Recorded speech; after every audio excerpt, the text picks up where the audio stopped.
welcome back to my channel, and thank you for joining me for my first ever premiere video. So if you don't know what a premiere video is, well, it's pre-recorded, but it is going to have a live chat. So if you are here for the live chat, go ahead and throw up some smiley faces so that I can talk to you. And if you are here for the replay, go ahead and let me know that as well. So at the beginning of this whole adventure, we started reading Home Before Dark. And oh no. And I'm gonna try to do this in one take, so we'll see. There may be a lot of mistakes, but you know what? That's real, and real is good. Let me make sure I am gonna be not messing things up. Okay, so I don't know how much of this bookmark I'm going to be able to diamond paint in an hour. Well, roughly an hour. I might go for 45 minutes. I'm not really sure. We'll see what happens. Like, I'm not really sure how much I have to say about the book. And I have some notes, so I will be referring to my notes from time to time. So let us first discuss, let's see. Let me go ahead and start on number 1. No. Oh, it's fine. It was on the other one. So for this book club, we read Home Before Dark by Riley Sager. I allowed us 2 weeks originally, and then I was like, you know what? Let's do 3. And I was originally just going to put up a whip and chat, and then I decided, and by the way, this is my first time ever using crystals, so I'm very excited. So,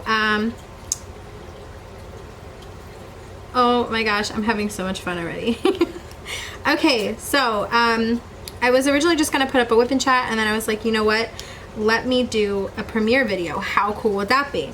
So this is my first ever premiere. So if you are joining me, I really, really, really appreciate it. I also recently hit 100 subscribers, so make sure that you go ahead and, oh, this one is garbage drill. It's backwards.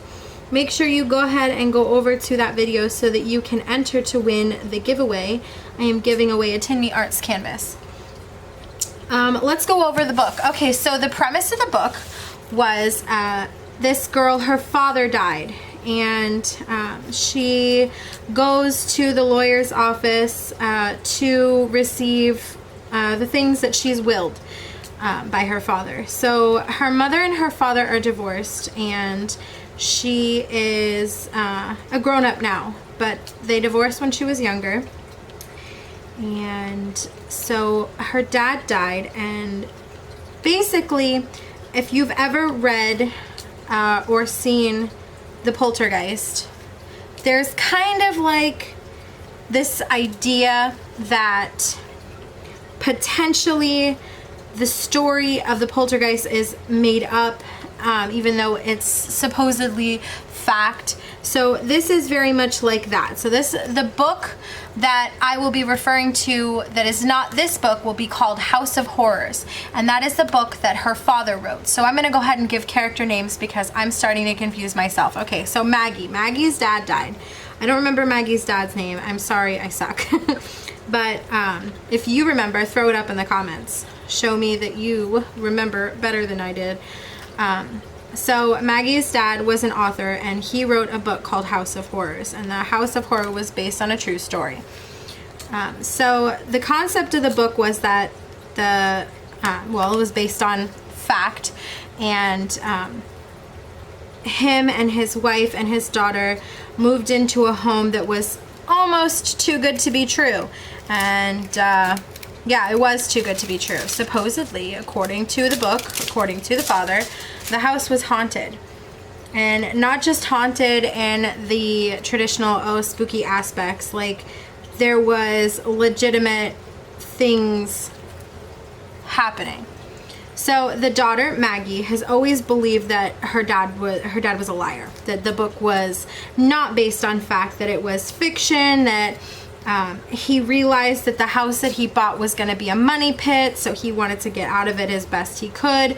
And so the only way to sell it would be to, you know, kind of have some reason to sell it. Like, what logical reason would a person have to leave a home like this? Well, one, it's a money pit, and two, hey, it's haunted, so maybe somebody will buy it.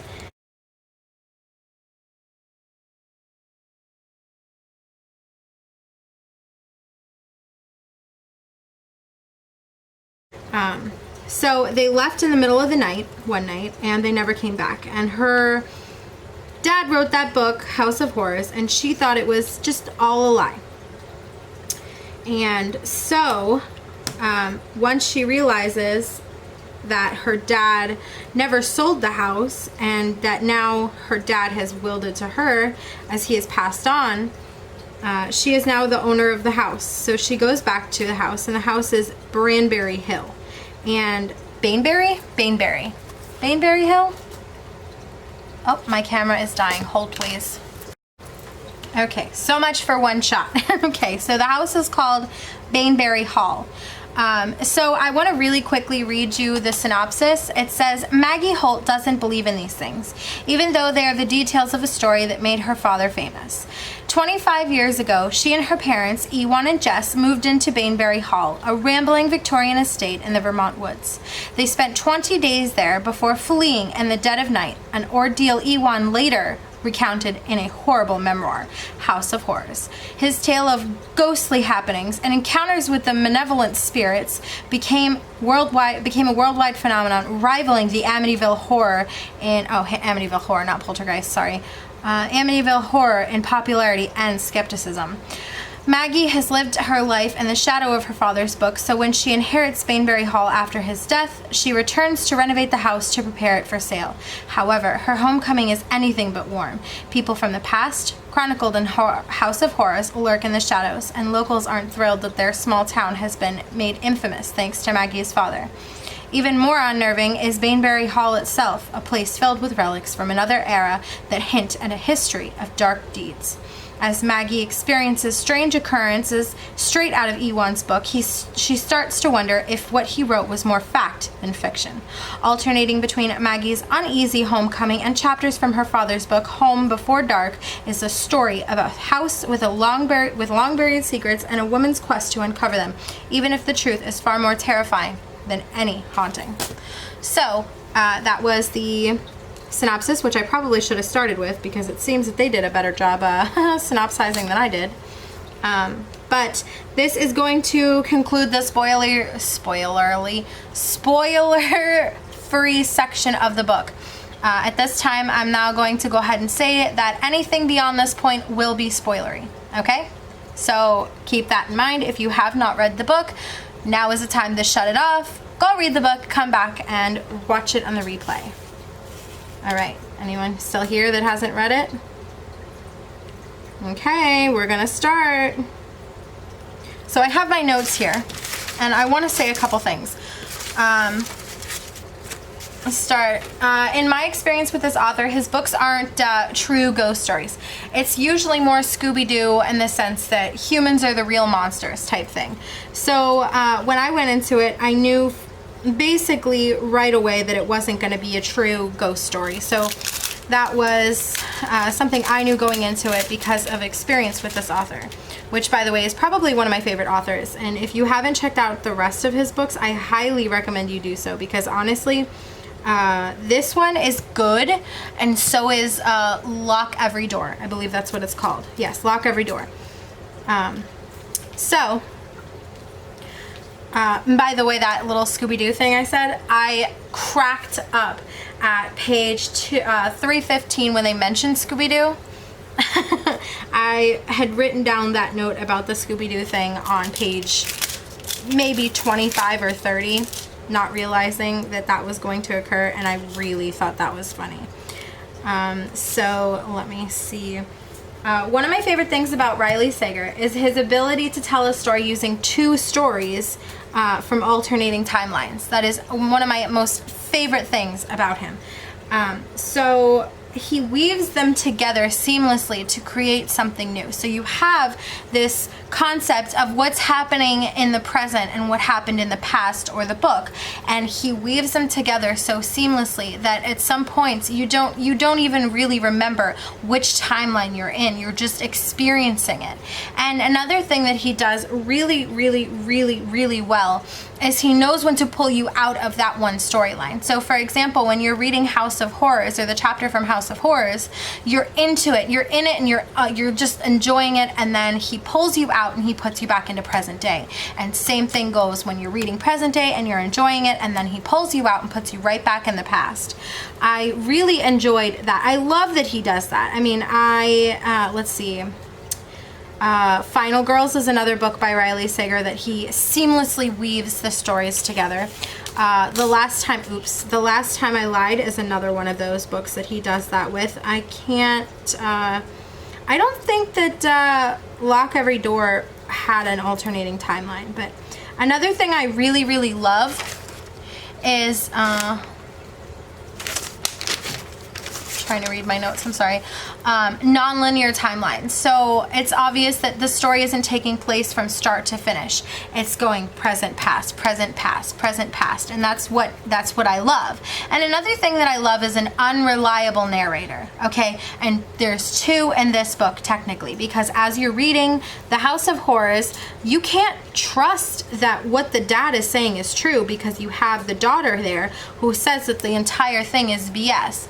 But then you have Maggie who says she can't even remember exactly what happened. So you have two unreliable narrators. You have two throughout the entire book. You're going through and you're reading both storylines, and neither one of the narrators can truly be believed. And honestly, that is one of my favorite things in any book. Not just this book, but any book. Let me see. So I had many theories throughout the book. I was convinced at any point in time that it was anyone. You name a character and I thought it was that person. There was a time when I thought that Petra was alive and living in the home somehow, and messing with her. And like she ran away. You know from the book that she ran away, but nothing is really clearly stated as to what happened. She just disappeared. They think that she ran away, but you know, as time goes on, it's obviously revealed what truly happened. But I was convinced for a time that Petra hadn't really ran away, that she was living inside the home, and she was messing with Maggie so that Maggie would leave and Petra could be alone again in the house. There was a time, trigger warning, just for weird relationships between adolescents and adults. There was a time when it was discussed that Maggie's father, Ewan, might have had a relationship with Petra due to some things that the wife had seen. And there was a time that I thought that maybe the reason they left was because of maybe something that happened between them. I mean, when I tell you I thought it was every single person in the book, there's two people that I genuinely didn't think that it was, and that was the mother. I don't remember thinking it was the mother, and I also didn't think that it might have been the mother of the previous family that lived there. I believe her name was Martha or Marta or something like that. And you know, if you've read the book, you know who did it. You know what really happened. So during the entire book, I wanted to believe very badly that it was a ghost story, that it was the House of Horrors was based on fact. I really did, because I have never read a true fiction ghost story. Like, you know what I mean? Like what I mean to say is that it's not revealed at some point that it wasn't actually haunted. So every single ghost story book I've read to date, with the exception of, oh God, what is it called? Oh, what's his name too? He's the one that wrote,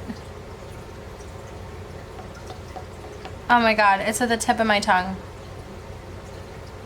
He kind of writes like funny horror.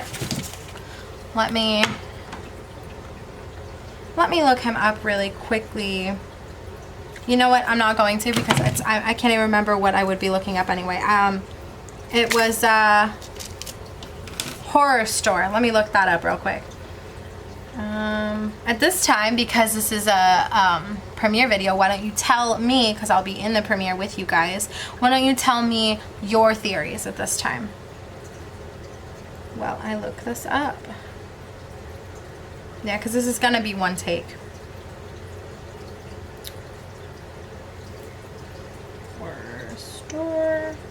This way, anytime I lack ability to say words, we can be discussing things in the comments. Horror Store book. Grady Hendrix. Okay, so the only real ghost story that I had ever read that turned out to be like a legit ghost story and not like, oh, just kidding, it was a people, was Horror Store by Grady Hendrix. And that was the only one. So when I was reading this, I often share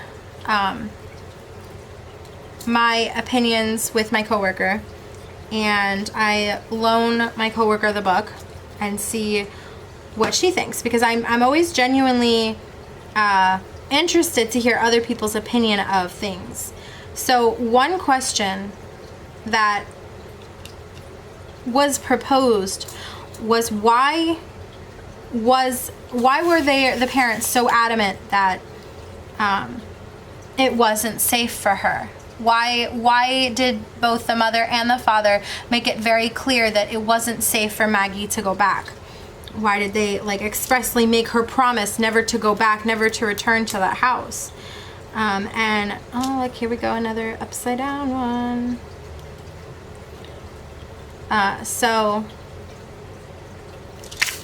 Oops, I am making a mess. So one of the thoughts that I had, and please feel free to, I'm actually going to finish this rose while we discuss things in the comments. So please feel free to tell me what your thoughts are on why her parents adamantly expressed that it wasn't safe for her.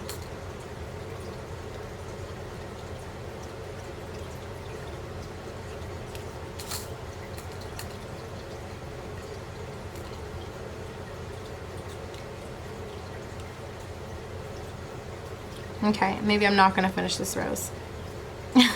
So my thought process was, I think the parents said for two reasons that it wasn't safe for her there. I think one was obviously, you know, I guess I can just say it because those who stuck around are the ones who read the book. So Petra's body. I think her parents, one, genuinely believed that Maggie had murdered Petra, whether it was by accident or not. The parents, in my opinion, really think that that's what happened. So I think that, and then I also think that they genuinely, like, discovering the body is what I mean. Like, if the body was discovered, the truth might be revealed that their daughter was the killer, and they did everything they could to protect their daughter. Another thing that I thought was, I mean, when you have the sleepover scene, and you have Hannah and Petra, and you see, well, the father and the mother see Maggie lose control and punch Hannah in the nose or whatever she punched her. I think that the parents also thought that something in the house was not safe for her. Like something in the house made her become unhinged. And I don't know if, you know, I was hoping it was a real ghost story. Later on, it's revealed that Martha is actually, I don't know, the Penny something? Miss Pennyface or Penny Eyes or something like that. But Miss Penny, but she's also Mr. Shadow, is that right? I don't know. Maybe I'm mixing it up. I could be, probably am. But the ghosts that, you know, she was seeing weren't really ghosts. The only one that was truly and completely made up, in my opinion, was the little girl, which would be, I think, Indigo. So I now pose a question to you. Which storyline, in your opinion, was more compelling? Was it the fictional book, or the fictional or non-fiction book, or was it Maggie's present-day storyline? I found both equally compelling, but there's something about that scene where Ewan is taking, or I don't know how to pronounce that name. I could be pronouncing this totally wrong. Ewan, I don't know. Whatever it is. The father. Well, the father is walking around taking pictures with the Polaroid picture, or the Polaroid camera, and he's able to keep track of Indigo. Honestly, and I knew it wasn't really going to be a ghost story because, like I said, in my experience, it almost never is. I was, like, genuinely freaked out by that scene. So I think that while both storylines were very compelling, I feel like I enjoyed both equally, but I looked forward to the past one a little bit more, which I found quite interesting because typically I long for present day in those types of books. So I found that quite interesting. Let me see. I like that towards the end of the book. Oh, actually, you know what? Back it up. Why do you think that Maggie's dad bolted the wardrobe shut? And we'll give you a couple seconds to comment that in the live chat while I switch my colors.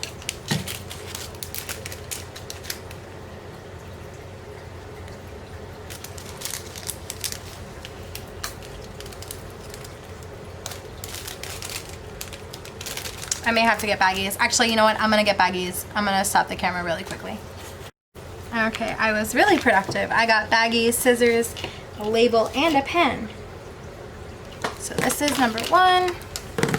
So I'm gonna give you a couple more seconds to answer the wardrobe question, and then I will tell you my thoughts.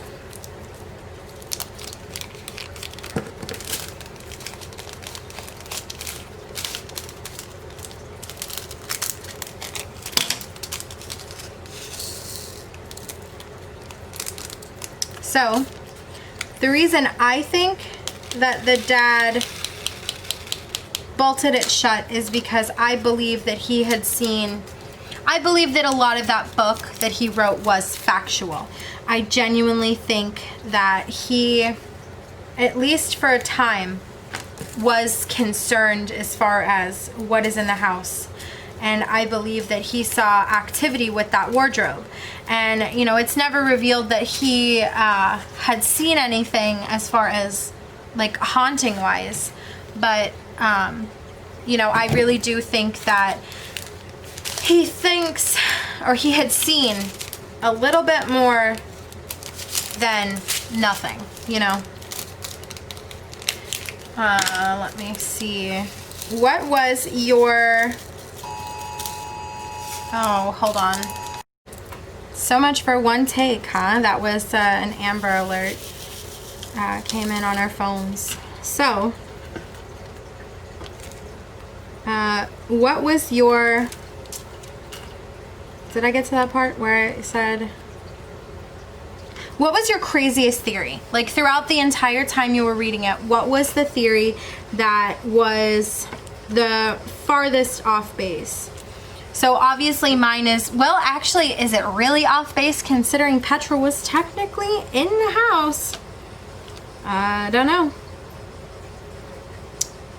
It wasn't really that far off base. I mean, I think that obviously she wasn't alive, but And then you have Hannah, Petra's younger sister, messing around in the house to scare her so that she can, you know, continue taking the objects for her auction. So, I mean, I guess that one wasn't really all that far off base if you think about it, because Petra was in the house and the person messing around there wasn't Petra, but it was her sister. So I don't know how far off base that was. Oh, this is turning out so pretty. So I hope that you entered the giveaway. If you didn't, now is a good time to stop watching and go enter the giveaway. If you have read the book, go enter that giveaway. Towards the end, I will leave about 5 minutes of time lapse where we can continue the discussion. And during that 5 minutes of time lapse will be also, well, I don't know how long of a time lapse it'll be. I don't know. We'll see. Haven't figured all that out yet. We'll get there when we get there. But during that time is when I will select the winner. So make sure that you are, this is open only to US at this time. That 100 subscriber giveaway is international. So please feel free to enter the 100 subscriber one as well as the bookmark one, and do that right now. I don't know how much longer I'm going to be going. I didn't write down nearly as many notes as I thought I wanted to. I mean, I thought I did. But another theory that I had was that it was Hibbs, and then, you know, it was a little too convenient that his grandson, well, we didn't know, you know, about the connection between him and Petra at the time, but it's a little convenient that he just happened to roll into town or be available. I think he was living at the cottage, not roll into town, but like be available for work when she got there. And then, you know, the whole scene with the, like, another thing really quickly, I'm gonna get off topic, but it's kind of on topic. One thing that I really enjoyed is, like, you could see as things were happening in the book, they were progressing the same way in life, and so, like, you know, vice versa, which obviously was intentional, but I feel like that added to the story a little bit more than if they weren't completely, like, following the same timeline. So the whole snake scene was revealed to be a pipe that burst, or supposedly, I mean, low-key, I don't know, that whole children trafficking ring, which is very timely right now. I don't know if you're aware, and I'm not going to get involved in it, I'm not going to say anything, but it's very timely that that book was written. Yeah, the children trafficking in indigo whole storyline thing that doesn't actually go anywhere. But I also found the ghost's method of communicating quite interesting as well. You know, the ghost's communication. Now, where was I? Oh, I think it was quite convenient that he just happened to be there, and then, you know, he's poking at the ceiling. Obviously, that was a red herring, which is something that Riley Sager does really well. Riley Sager will give you everything under the sun as a red herring, and he has you believing every single one of them, and turns out that none of them are actually factual, which is, I mean, honestly, it has to be one of my favorite things about Riley Sager's writing, because I don't like to be able to guess who done it. Okay, I really don't like that at all. I like for it to be kind of like a, like, I want the surprise, I want the mystery, I want it to take me by surprise. I don't want to know what's happening. I genuinely love the idea of being surprised and not fully being aware of what's actually happening. I don't want to guess, you know, that's the whole point of a mystery, is not to know. And it would kind of suck if I knew. I've guessed sometimes on certain books. Oops, I am missing a one. I had guessed on certain books, none of Riley Sager's to date, so that is good. I really don't like being right when it comes to mysteries. Like, I enjoy the satisfaction of being correct, but I don't like the fact that I spent how many ever hours invested into that book to ultimately find out that I could have guessed it from the start. You know, they say that, you know, the easiest explanation is often the most correct, or however they say that. I don't know. I'm tired. But I don't like knowing. I like to genuinely be surprised. So I am moving right along on this. I didn't really think that I would. Oh, and I'm gonna count this as a participation in the Smashin' Specials, or Smashin'. I'm not sure, but that's done by Mysteria Diamonds and I think Mindy's Diamond Moment. Correct me if I'm wrong. This is number 3, right? Yeah. So, oh my god, I love this. And I'm gonna have so many crystals left over. This is gonna be really, really cool. So how many of you are joining us for the DP Summer Sky? I know, not completely on topic, but I'm working with crystals and I'm excited. So yeah, forgive me. I am so excited about that event. Back to our story though.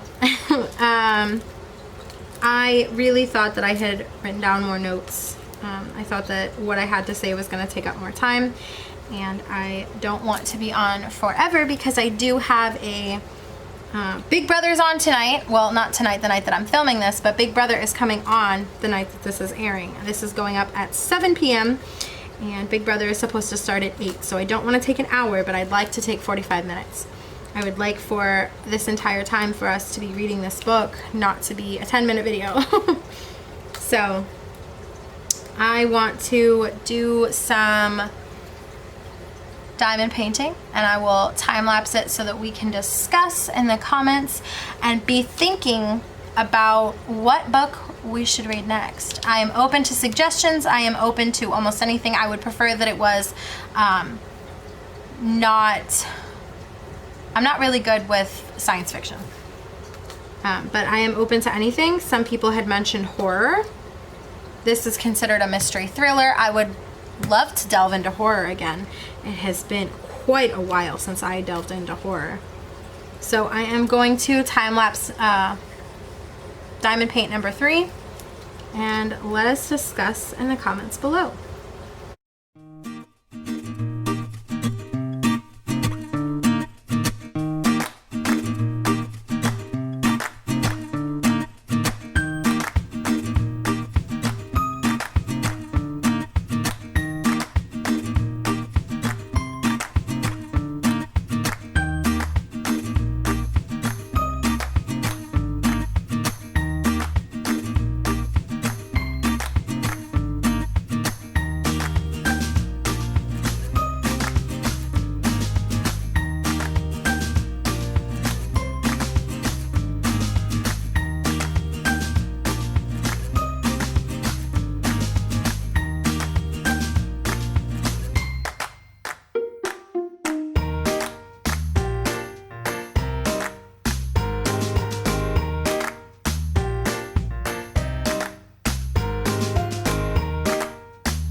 Okay, I am not sure how long of a time lapse that will be because I have obviously not edited this. Well, by edit it, I mean splice the cuts together.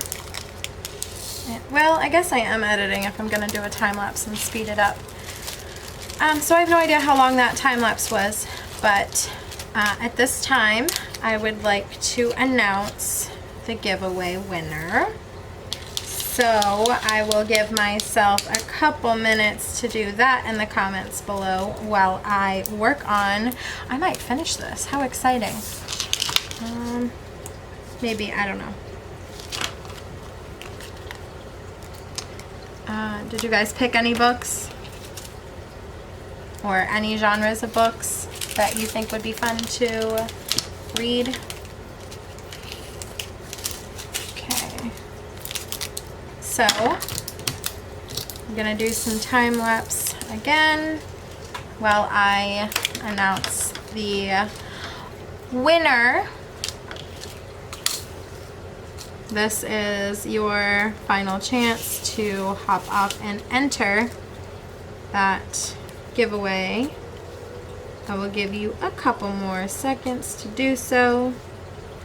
Well, I love this color. Well, I time lapse the doing of the number 4 here. Well, as much as I feel like doing tonight, because when I'm filming it, it's 7:41. And funny story, which I'm sure I will share again in my whip and chat, which I wonder if I should share now then. I'll wait until my whip and chat. Now you have to come watch it to find out what my funny story is. But I am gonna do the best that I can to finish up number 4. And I think I might leave number 5, the last crystal rhinestone, for when we are doing the premiere. Just in case I want to work on something while I am forced to watch my video to participate in my premiere. Alright, so I'm going to time lapse some diamond painting here.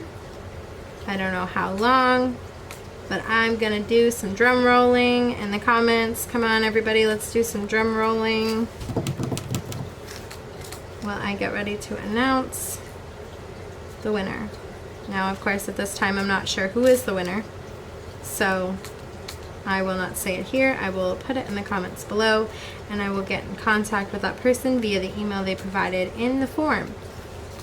All right, I'm going to do some time lapsing while I announce my giveaway winner.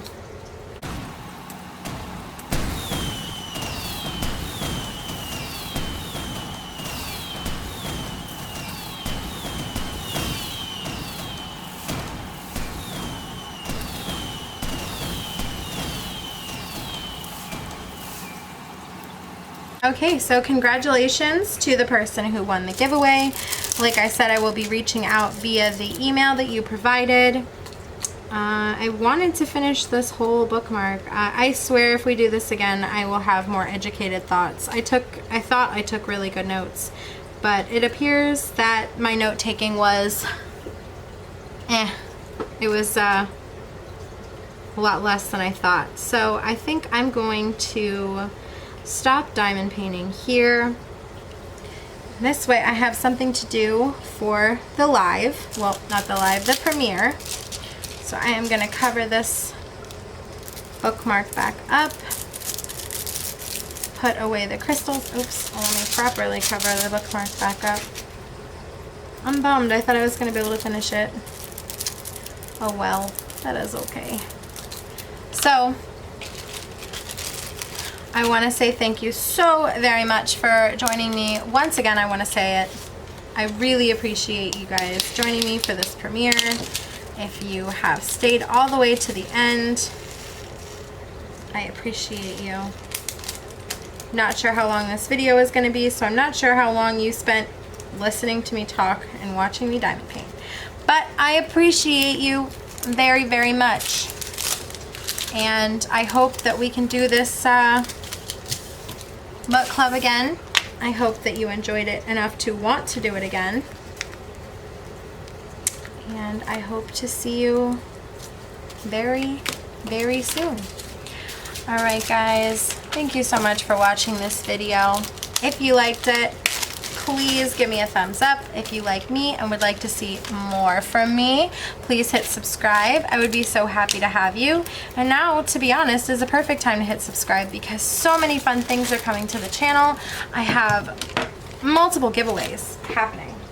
I have this one that I just finished, and I have my 100 subscriber giveaway, which I have decided will not be the next Whip and Chat, but the following one, to give people more time. There's my wax, that's what I was looking for. More time to fill out the form. I noticed some people haven't filled out the form yet, so I'm gonna give them the time to do so. So this, the 100 subscriber giveaway will happen next Whip and Chat. So thank you so much for watching this video. Yeah, thanks for reading this book with me. I hope you enjoyed it as much as I did. And if you did, obviously let me know that too. Okay, I am going to go to bed now. Yeah, it's been a long day for me here. So I have labeled all of my crystals. I've only got 2 more to work on for the actual airing of this premiere, and I've got a lot of garbage to clean up. All right, let me clean that up. All right, bye guys. I really appreciate you joining me.